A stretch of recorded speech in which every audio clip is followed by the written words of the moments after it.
Smiling faces, the family way. Margaret Lewin Quilting will make your day.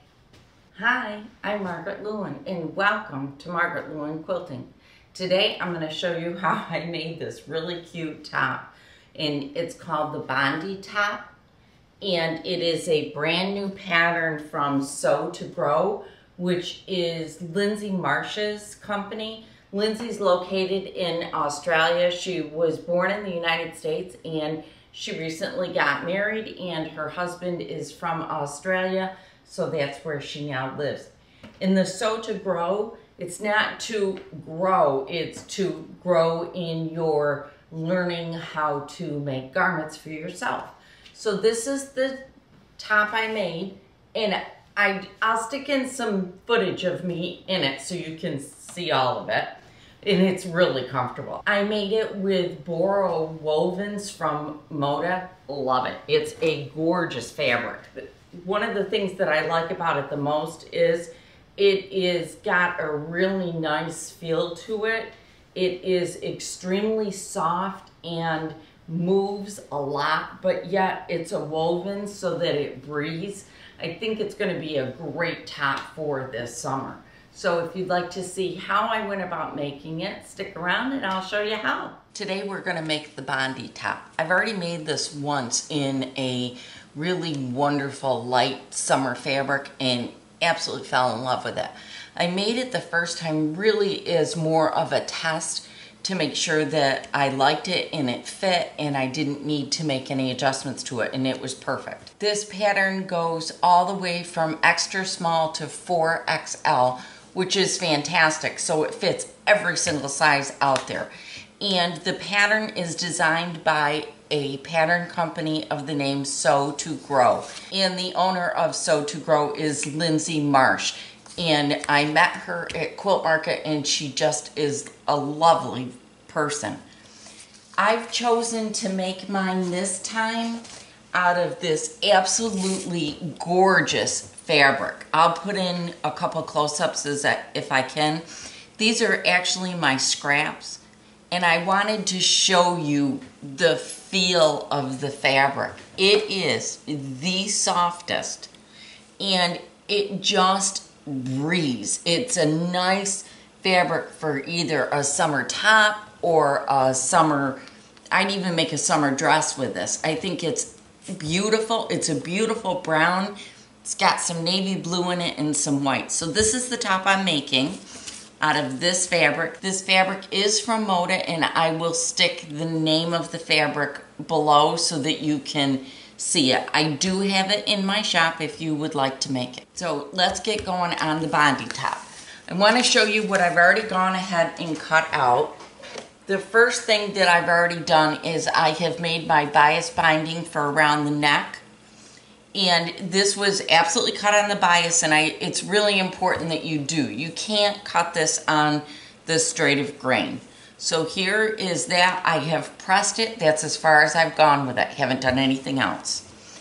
I have also cut my front and my back. Now, I used a product called Pattern Ease to draw my pattern so that I didn't lose the other sizes that came with the pattern when I bought it.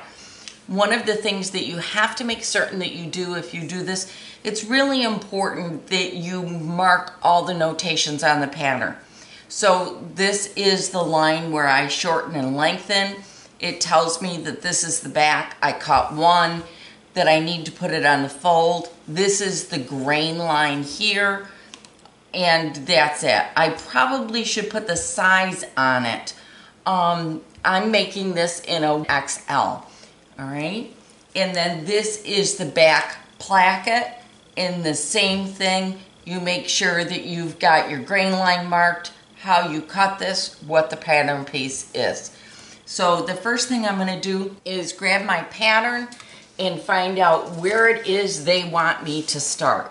So according to this, the very first thing that I'm going to do is I'm going to mark my pleats on my back piece. Here's my back piece. As you can see right here, I have put a pleat mark. So that's the very first thing that I'm going to do is take this, mark my pleat, and then make my pleat. So let's get going. All right, I've got my piece here. What I'm gonna do is I'm just gonna remove, I'll just slide them down here, this one pin. I'm going to take my patternese and I'm just going to take this pin and I'm going to fold it right over so that I am marking that line clearly, and then I'm going to put my patternese back down by pinning it. Next thing I'm going to do is take a ruler. I've got my little Miss Marker's Quilts ruler, and I'm going to set it right there on the fold.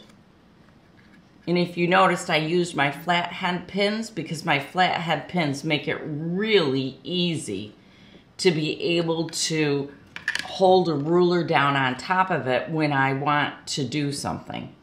It looks like my pleat is about a 2-inch pleat, so I'm just going to take my chalk marker and I'm going to just line it up to the ruler, and I'm going to make a chalk mark. And yes, I do go over it a couple of times, but I make my chalk mark.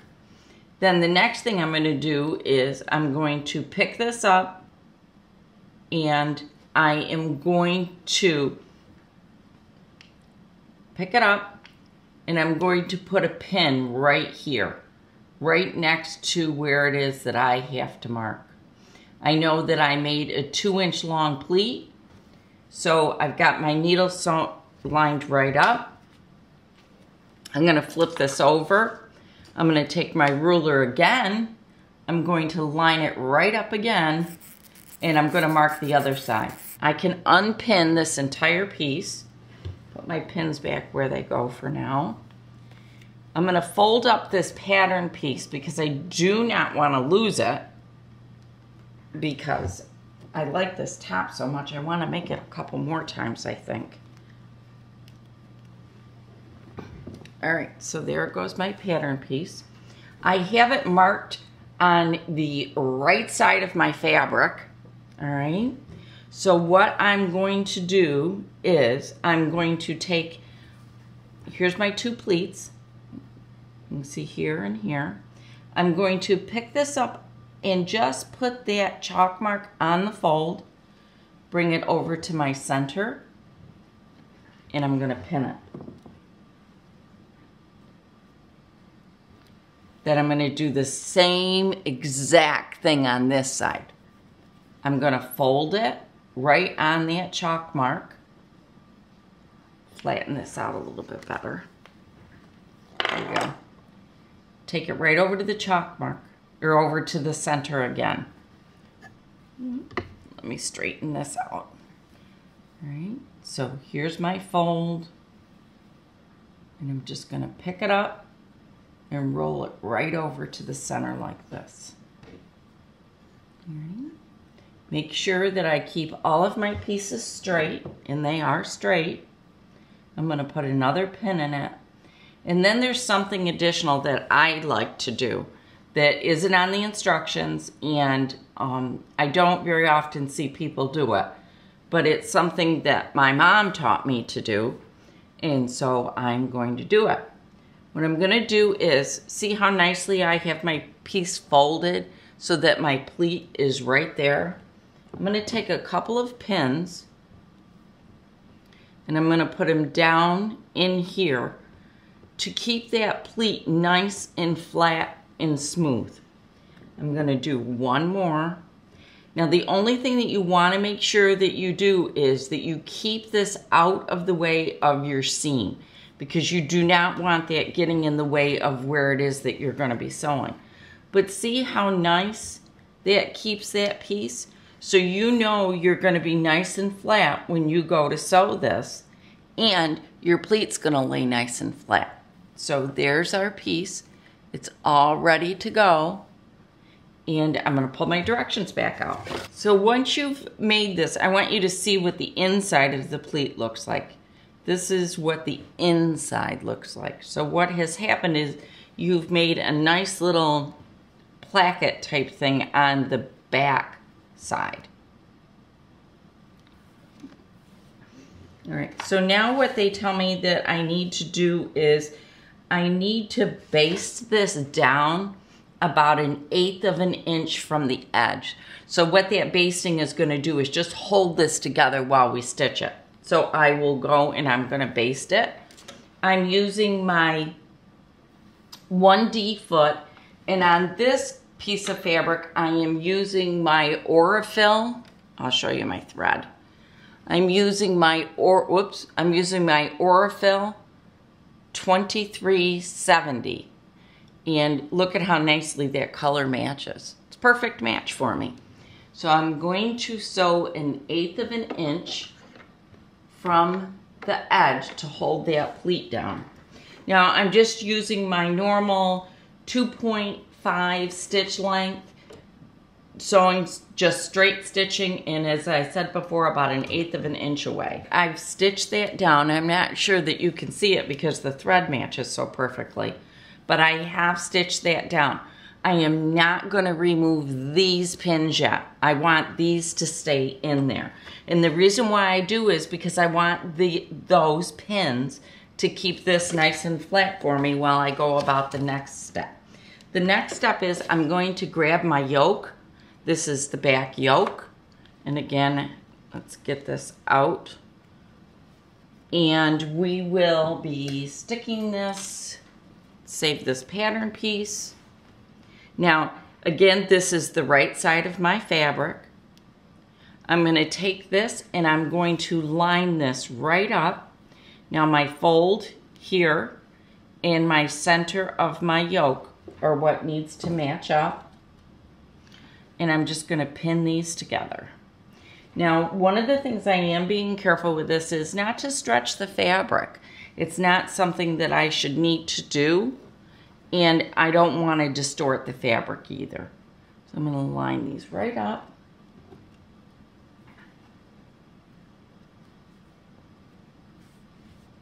Just laying out the fabric, nice, nice. Get some pins in it. And then I'll be able to sew that together. Lining up my edges first. Whoops. Lining up my edges first.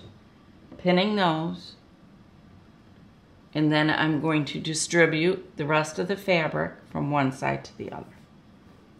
Right?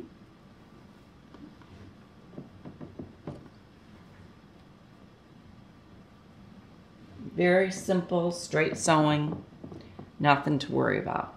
According to the pattern, this tells me I am going to sew a 3/8 inch seam to attach the yoke at the top seam. Once I have done that, the next thing will be to either zigzag the raw edge or serge it. And I'm going to show you a stitch that I'm going to use on my sewing machine to take care of that. Okay, I have sewn my yoke onto it. I've left my pins, and I was very careful not to press over those because they're got plastic heads on them. The next thing I'm going to do is I'm going to take my yoke in my back, just like this, and I'm going to do what's called an overcast stitch on my regular sewing machine. Now on my Bernina 790 Plus, it's stitch number 13. And what this is going to do is finish this off so that it does not fray when I wash it. So that is the next thing that I'm going to be doing. My overcast stitch is all done, so now I'm just going to take it, and it says to press the seam allowance towards the placket. So that's exactly what I'm doing. And then I am going to do what's called top stitch. So what I will do is run a straight stitch all the way down through here. Now this would be a perfect time to get a contrasting thread, maybe the blue or the white, and you could put a design back here, which I think would be really cool too. So I'm just going to get that stitch down, and then we'll be back and move on to the, and now I have just sewn this right down so you can see I'm set. And again, I want you to notice that I still have not taken my pins out of the back. I left them there. It's like a little security blanket for me to know that this part of it where there's extra fabric is tucked together, and I won't end up stitching over it. The next thing that we're going to do is sew our shoulder seams, which are right here, and sew our side seams, which are here and here. What I'm going to do is I'll do these off camera. I'm going to pin my front and back together. I will stitch them. Then I'm going to go back and do my overlock stitch so that I have finished off those raw edges so that they don't fray a lot. And then I'll come back and show you what it looks like to get into the next part. One of the things that she does caution you about in the pattern is that when you go to sew your arms, she wants you to start here at the top or bottom of the armhole and sew down to the base. So I will follow her directions and do it that way. So I'll see you back here in just a few minutes. All right, I have got this all sewn together, and I did go and set my seams, right? The next thing I need to do is I need to hem my sleeves and my bottom. So what I'm gonna do is I'm gonna take Clover's hot hem presser, and you can see it's got all of the marks for 1/4 of an inch, 1/2 an inch, 3/4 a full inch. So what I'm gonna do is I'm gonna take this over to my ironing board, and I'm just going to fold it over just like this, and I'm gonna press it. Then I'll move down a little bit and I'll do the same thing. So I'm gonna sew or press all the way around this on the hem of the bottom. Then I'm gonna fold it one more time, press it again, and then I will be able to top stitch it down.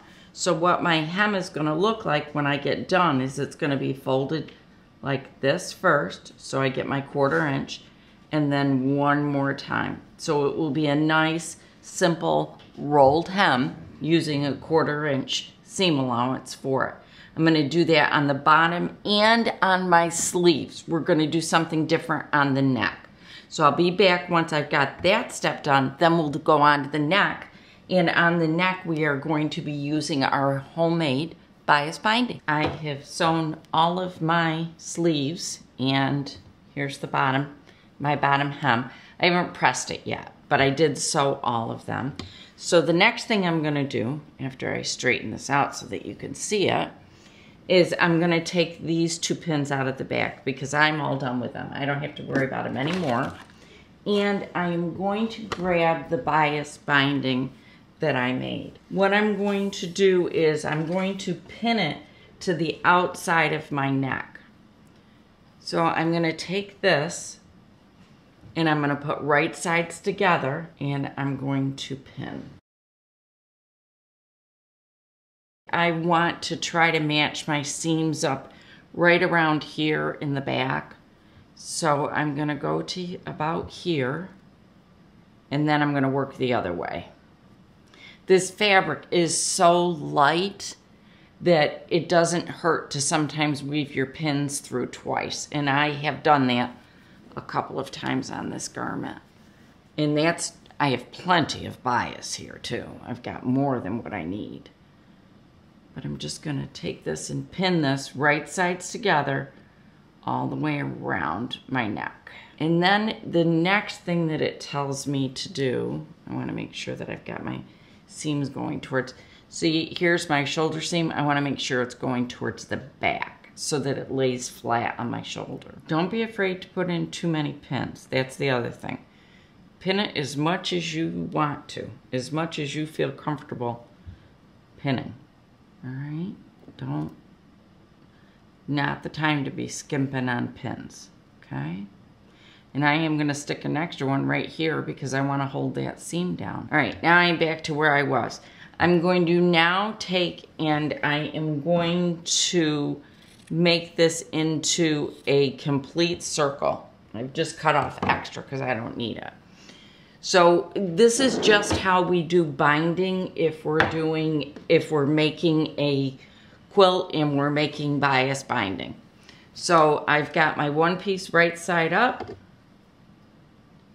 and I've got my other piece.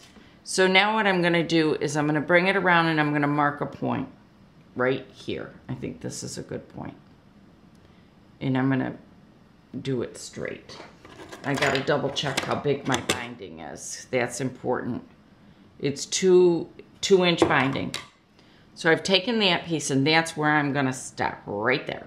That's my piece. I'm gonna move my pen. Now I'm gonna take this piece and I'm gonna butt these two right together. Let me see if I can fold it, lay it down flat in front of you. The difference here is we're dealing with a neckline. So there's a curve here. Whereas when we're dealing with a quilt, there is no curve. All right. But I'm gonna take it and I'm gonna line these two right up. Okay. And I'm gonna cut this one right here so that it's flat. There's no extra, no nothing. I'm just gonna clip that right off.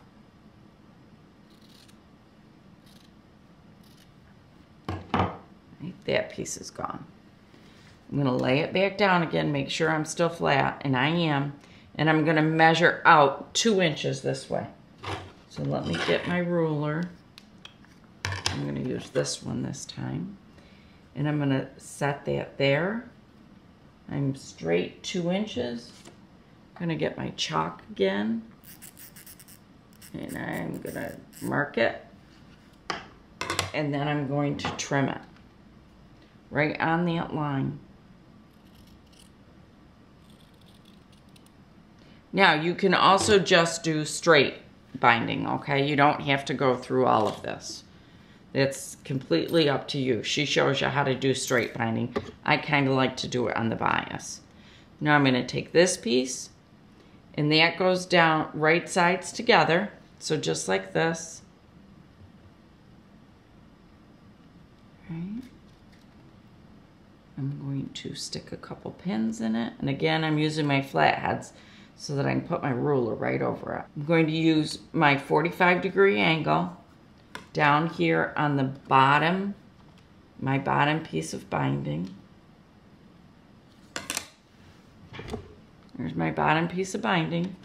I'm going to put my 45 on that, straightening all of this out, and I'm going to make a line from this corner to this corner based on my 45.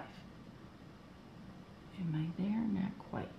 And grab my chalk marker again. That is my stitching line. Before I cut it, I'm gonna lay it open and make sure I'm good, which I am. Now I'll trim my piece, and now I am ready to sew this the rest of the, or pin it actually, the rest of the way down. So I'm gonna pin this around so that I've got a nice seam. It's nice and flat. And then following the directions, I'm going to stitch this down. I'll be back once I go through my first round. Binding strip is on my neck. I took it over to the pressing table and I pressed the binding towards the binding, not the shirt. So I pressed it up. It was actually easier to do with the shirt inside out. The next thing I'm going to do is I am going to take this over to my sewing machine and I'm going to stitch right here, right next to the seam towards the binding. So what that will do is secure this binding right down nice and flat. All right, so it's all stitched down all the way around. I've taken and I folded the wrong side out. I'm going to now take my binding and I'm going to just fold it over. And if you can see what this does, look at how nice it creates a fold. Well, that's because you did the stitching first. That's what makes a huge difference with this. Now this is where you really want to take your time and you want to use a lot of pins. So I have folded mine over like this. I'm going to pin it in. And I'm going to go, I have to turn it this way for me. I'm going to go all the way around, just folding it and letting the fabric lay where it wants to lay because of that stitching that I've already done. I'm going to just quickly go all the way around here because I want to show you the next step. So now that I've gotten that sewn in, what I'm going to do is I'm going to turn it like this.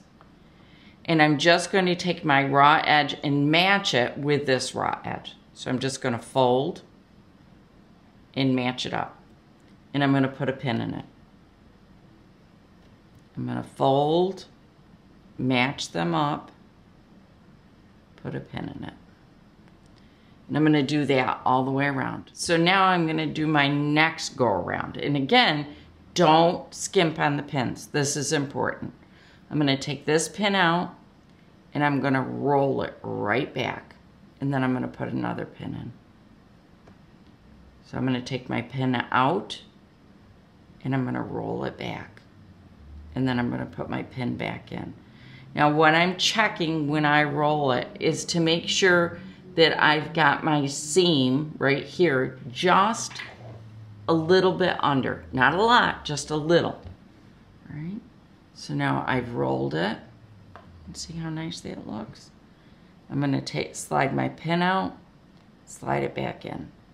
Now again, you can do it like this too. Either way is fine.